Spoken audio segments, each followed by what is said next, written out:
America के बहनों और भाइयों, आपके इस स्नेहपूर्ण और जोरदार स्वागत से मेरा दिल अपार हर्ष से भर गया है। मैं आपको दुनिया की सबसे प्राचीन संत परंपरा की तरफ से धन्यवाद देता हूं। मैं आपको सभी धर्मों की जननी की तरफ से धन्यवाद देता हूं और सभी जाति संप्रदाय के लाखों करोड़ों हिंदुओं की तरफ से आपका आभार व्यक्त करता हूं।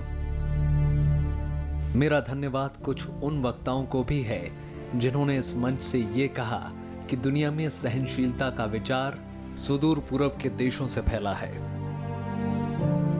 मुझे गर्व है कि मैं ऐसे धर्म से आता हूं जिसने दुनिया को सहनशीलता और सार्वभौमिक स्वीकृति का पाठ पढ़ाया है।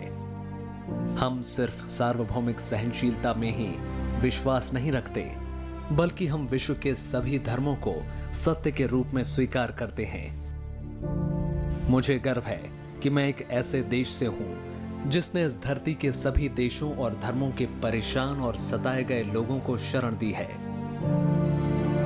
मुझे ये बताते हुए गर्व हो रहा है कि हमने अपने हृदय में उन इजरायलियों की पवित्र स्मृतियां संजो कर रखी हैं जिनके धर्म स्थलों को रोमन हमलावरों ने तोड़ तोड़ कर खंडर बना दिया था और तब उन्होंने दक्षिण भारत में शरण ली थी। मुझे इस बात का गर्व है कि मैं एक ऐसे धर्म से हूं जिसने महान पारसी धर्म के लोगों को शरण दी और अभी भी उन्हें पाल पोस रहा है। भाइयों, मैं आपको एक श्लोक की कुछ पंक्तियां सुनाना चाहूंगा जिनका मैंने बचपन से स्मरण किया और दोहराया है और जो रोज करोड़ों लोगों द्वारा हर दिन दोहराया जाता है।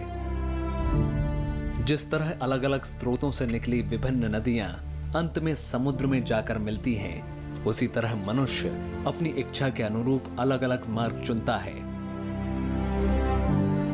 वे देखने में भले ही सीधे या टेढ़े मेढ़े लगें, पर सभी भगवान तक ही जाते हैं। वर्तमान सम्मेलन, जो कि आज तक की सबसे पवित्र सभाओं में से एक है, गीता में बताए गए इस सिद्धांत का प्रमाण है। जो भी मुझ तक आया है, चाहे वह कैसा भी हो, मैं उस तक पहुंचता हूं। लोग चाहे कोई भी रास्ता चुने, आखिर में मुझ तक ही पहुंचते हैं। सांप्रदायिकताएं, कट्टरताएं और इसके भयानक वंशजों की हठ धर्मता ने लंबे समय से पृथ्वी को अपने शिकंजों में जकड़ा हुआ है। इन्होंने पृथ्वी को हिंसा से भर दिया है। कितनी बार ही ये धरती खून से लाल हुई है। न जाने कितनी सभ्यताएं तबाह हुई हैं और कितने देश मिटा दिए गए हैं। अगर ये भयानक राक्षस नहीं होते तो आज मानव समाज कहीं ज्यादा उन्नत होता, लेकिन अब उनका समय पूरा हो चुका है। मुझे पूरी उम्मीद है कि आज इस सम्मेलन का शंखनाद सभी हठ धर्मिताओं, हर तरह के क्लेश और सभी मनुष्यों के बीच की दुर्भावनाओं का विनाश करेगा, चाहे वो तलवार से हो या फिर कलम से।